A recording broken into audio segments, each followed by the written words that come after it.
Bugün ben de değilim. Beni benden alan yar sendeyim. Hem deli hem de divaneyim.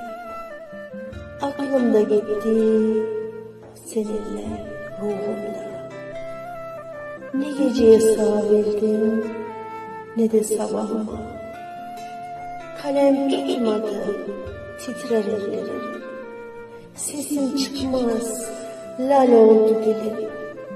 Gözler ama, gönüller tutsak. Ne unutabildim, ne de kavuşabildim.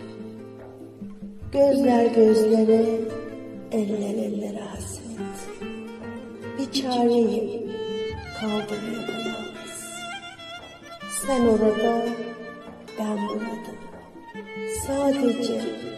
Sadece uzaktan seni seviyorum diyebildim. Sadece uzaktan seni seviyorum.